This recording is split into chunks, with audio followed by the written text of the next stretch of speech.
नमस्कार प्यारे साथियों, स्वागत है आप सभी का टारगेट फॉर आईक्यू में।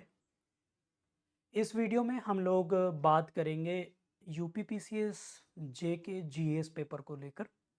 कौन कौन से सब्जेक्टों से कितने कितने नंबर आप लोगों के एग्ज़ाम में आते हैं और हमें किन सब्जेक्टों पर प्रायोरिटी रखनी चाहिए और कौन कौन सी किताबें से हमें जो है वो तैयारी अभी से कर लेनी चाहिए।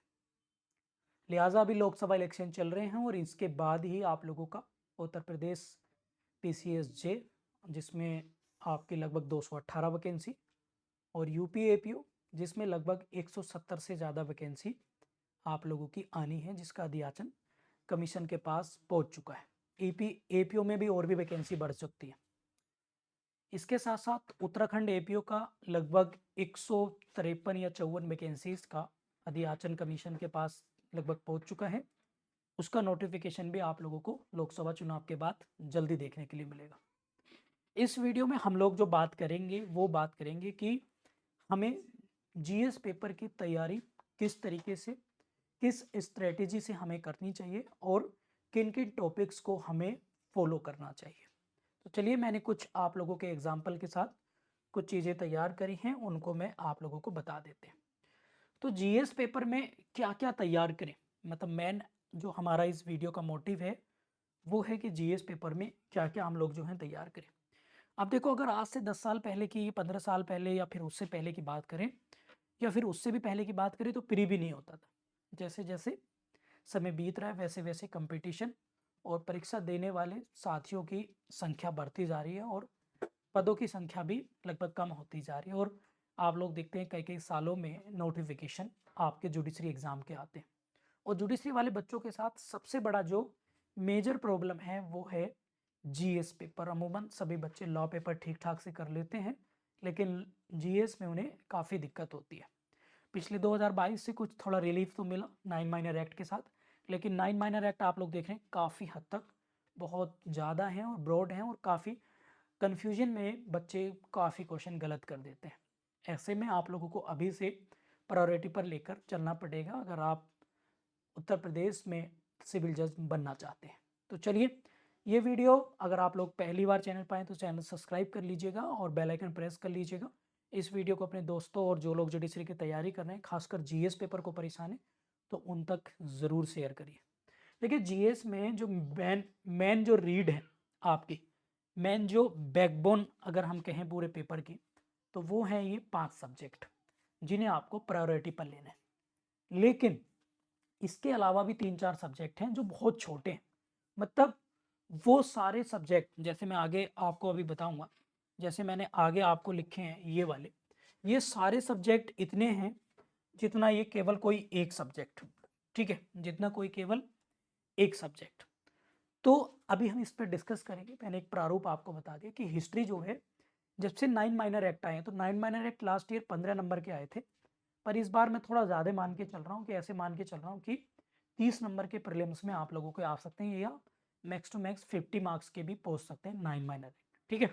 तो उसी को ध्यान में रखते हुए मैंने आपका एक ये बनाया है कि 12 से 17 क्वेश्चन, 12 टू 17 क्वेश्चंस आपके हिस्ट्री से आएंगे, जिसमें एंशिएंट और मेडाइवल और मॉडर्न है। इसलिए आपको हिस्ट्री पर पूरा फोकस करना पड़ेगा। एंड इसके साथ साथ आपको ज्योग्राफी, और ज्योग्राफी में अगर आप एपीओ दे रहे हैं तो आपको वर्ल्ड ज्योग्राफी पढ़ना पड़ेगा, ठीक है? तो आपको क्या पढ़ना पड़ेगा? World geography.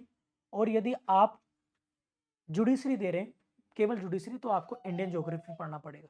इंडियन ज्योग्राफी वाले बच्चों को सोलर सिस्टम भी पढ़ना पड़ता है जो जुडिशरी दे रहे हैं। वर्ल्ड ज्योग्राफी का केवल वही चैप्टर आपके सिलेबस में आते हैं। इसके साथ साथ पूरी पॉलिटी, उम्मीद करता हूँ कि पॉलिटी आप लोगों की बहुत अच्छी होगी। तो पॉलिटी में आपका कोई भी क्वेश्चन गलत नहीं होना चाहिए। मान लीजिएगा 15 क्वेश्चन आपके पॉलिटी में आ रहे हैं, तो हर हालत में आप 13 या 14 क्वेश्चन आपके सही होने चाहिए पॉलिटी में। पॉलिटी ईजी है और यहाँ से आप कर सकते हैं। ज्योग्राफी में 15 मान लेते हैं, 15 आते हैं, तो आपको हार्ड टू हार्ड तो टारगेट आपका होना चाहिए। इस तरीके आपकी तैयारी करनी है कि आपको 10 से 12 क्वेश्चन आपके होने ही चाहिए। और हिस्ट्री भी आपको ऐसे तैयार करनी है कि आपके ज़्यादा भी नहीं, तो मैक्स टू मैक्स अगर 12-17 भी आते हैं तो 10 क्वेश्चन यहाँ से भी आपको सही करने हैं। मतलब एक मैक्सिमम डे, इससे अगर आप बेहतर करें तो वेल एंड गुड है, बिकॉज 1/3 की नेगेटिव मार्किंग भी है। तो मैं वही ऑथेंटिक बात करूँगा, जितना कर सकते हैं, ऐसे हवा हवाई वाली बातें नहीं करेंगे, ठीक है। और देखो ऐसा है कि 150 मार्क्स 150 क्वेश्चन आपके इसमें आते हैं, 150 एमसीक्यूज आपके आएंगे, ठीक है। तो ये ऐसे नहीं कि आप 150 के 150 सही करेंगे। मैं आपको एक जनरली बात बताऊं कि अगर आप इन 150 का अगर आप 70 या 60% निकाल लेते हैं, मतलब 75 तो 50% हो गया। यदि आप 80 प्लस क्वेश्चन भी सही कर लेते हैं जीएस में, 80 प्लस, तो मैं गारंटी दे रहा हूँ तो लॉ आपका और अच्छा होगा। मतलब 80 प्लस अगर आप क्वेश्चन कर लेंगे आउट ऑफ 150 में, तो डेफिनेटली आपका प्रीलिम्स निकल जाएगा। ये प्रीलिम्स निकालने का मानक है। अगर आप इससे प्लस में इससे माइनस आ रहे हैं तो आप रिस्क में, ये भी मैं बता रहा हूँ। यदि आप जीएस में 80 प्लस का स्कोर रखेंगे, अभी आप 150 की बात कर रहा हूँ मैं, 150 क्वेश्चन में एक 80 क्वेश्चन अगर आपके सही होंगे तो फिर आपको कोई दिक्कत नहीं होने वाली कहीं से कहीं तक में, ये मैं गारंटी दे रहा हूँ। इसको लेकर आपको प्रायोरिटी पर, फर्स्ट प्रीफरेंस पर आपको इन सब्जेक्टों को देना है। तीसरा है करंट अफेयर, और करंट अफेयर के साथ आप बहुत सारी चीज़ों को रिलेट कर सकते हैं, जैसे साइंस टेक, एनवायरमेंट, या फिर आपका स्पेस एंड टेक्नोलॉजी। इन सबको रिलेट करके पढ़ेंगे तो लगभग 30 से 35 नंबर का करंट अफेयर आपको देखने के मिलता है, जो इकोनॉमिक्स को भी रिलेट कर सकते हैं, अदर अदर आंकड़ों को भी रिलेट कर सकते हैं। तो करंट अफेयर एक मेजर रोल करते हैं। आप लोग देखेंगे कि ये तुरंत ही डबल हो जा रहा है, यानी 15 दूनी 30 और ये अकेला 30-35 नंबर का है। तो करंट अफेयर को प्रायोरिटी पे लेना। इसके बाद है जनरल साइंस।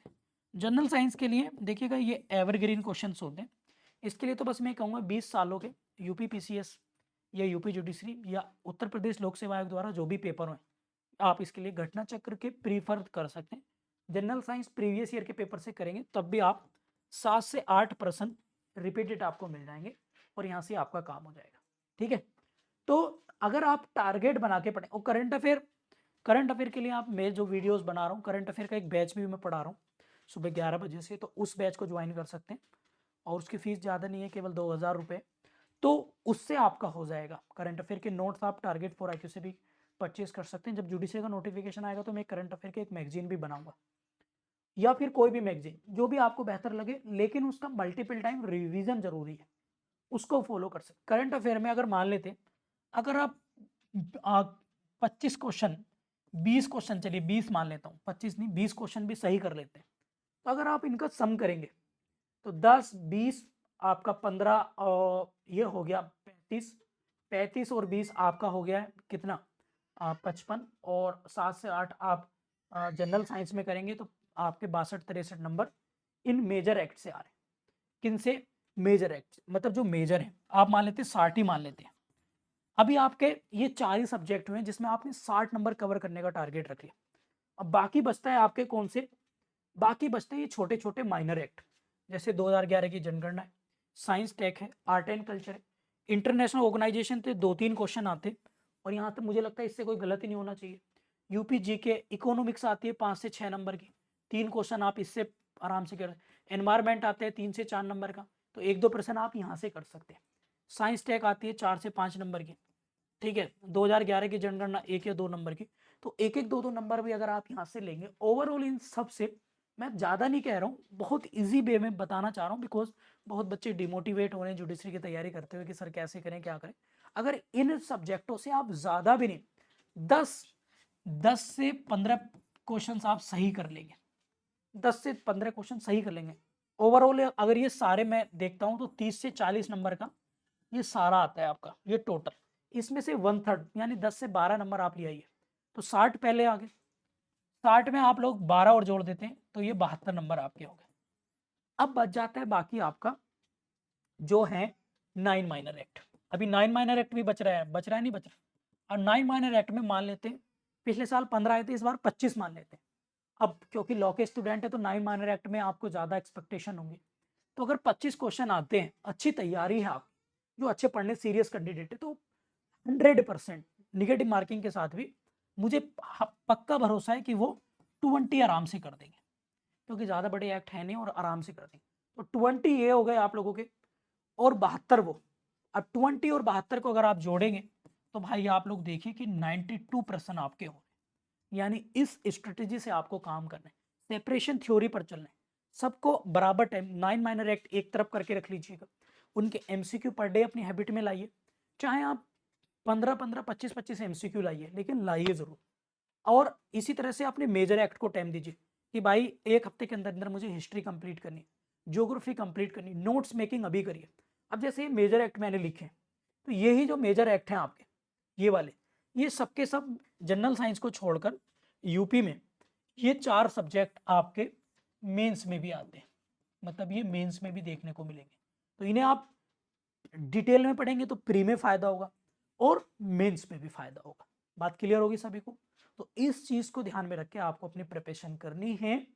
कोई ज़्यादा बड़ा एग्ज़ाम इतना टफेस्ट नहीं है, बस आपके मन में हुआ है। मैंने पिछले कई दिनों से बहुत सारी कमेंट्स आ रही थी वीडियो में, तो मैंने कहा चलो इस पे एक वीडियो बना देते हैं। और जुडिशरी में जीएस को लेकर मुझे लगता है कि टारगेट फॉर आईक्यू के माध्यम से सभी बच्चों का, जो उत्तर प्रदेश की तैयारी कर रहे हैं, उनका प्रॉपर जो है फायदा हो रहा होगा। और आप लोग डिमोटिवेट मत होइए भाई, घबराइए नहीं। जब आप घर से निकले हो, मतलब तैयारी करने के लिए, सिविल जज बनने का आपका ड्रीम है, तो क्यों घबरा रहे हो? आप अपनी तैयारी में लगे रहिए और इसको लेकर आप ज़्यादा से ज़्यादा हार्ट टू हार्ट, मतलब 9 माइनर एक्ट को मेरा तो मानना है कि आप आधा घंटा दीजिए, मतलब डेली। कितना? 30 मिनट बस, क्योंकि अभी एग्जाम में 2-3 महीने हैं। 30 मिनट दीजिए, बट ईमानदारी से दीजिए। और जो मेजर सब्जेक्ट हैं, आप 1 घंटा दीजिए, बस 1 घंटा ईमानदारी से। इस 1 घंटे में एक एक करके आप फॉलो करिए करंट अफेयर को डेली। अब 1 जनवरी से आप फॉलो कर दीजिए, 1 जनवरी 2024 से आधा घंटा करंट अफेयर को दीजिए, 30 मिनट। तो कितना टाइम हुआ? 1 घंटा, 30 मिनट ये, और 30 मिनट 9 माइनर एक्ट के, मतलब 2 घंटे स्टडी करनी है आपके। 2 घंटे आपको रिवीजन और स्टडी करनी है पर डे, और बाकी बचा आपका लॉ। तो 5 से 6 घंटे आप अपने लॉ वाले पेपर पे ध्यान दीजिए। तो 5 से 6 और 2, लगभग 7 से 8 घंटे अगर आप स्टडी कर लेंगे डेली के डेली, लेकिन एक सिस्टमेटिक मैनर में। ऐसे नहीं भैया कि आज 5 घंटे जीएस पढ़ लिया, लॉ पढ़ा नहीं, मतलब एक तरीके से। और एक दिन में कुछ नहीं होगा। जैसे इस वीडियो को देख के आप लोग लगे भाई मोटिवेशन आ गया, अब तो पढ़ेंगे, एक दिन में नहीं होगा, फ्रस्ट्रेशन निकल जाएगा।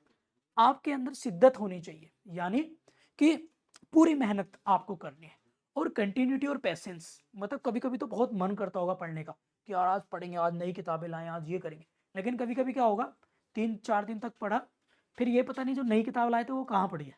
ऐसे जनरली होता है।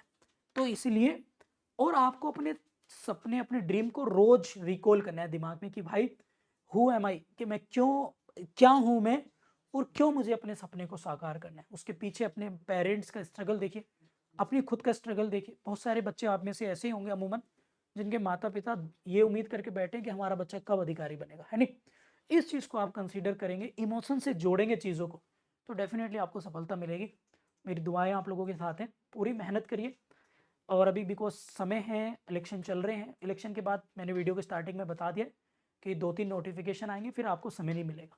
यदि आपका कोई और क्वेश्चन है, कोई क्वेरी है, तो आप मुझे बता सकते हैं। यूपी जुडिशरी जीएस पेपर की तैयारी अगर आप करना चाहते हैं मेरे साथ, तो 1 मई से मैं नया बैच स्टार्ट कर रहा हूँ, इकोनॉमी पढ़ाऊंगा उसमें। पहले आप लोग इस नंबर पर व्हाट्सएप पे कॉल करके क्वेरी ले सकते हैं। Thank you.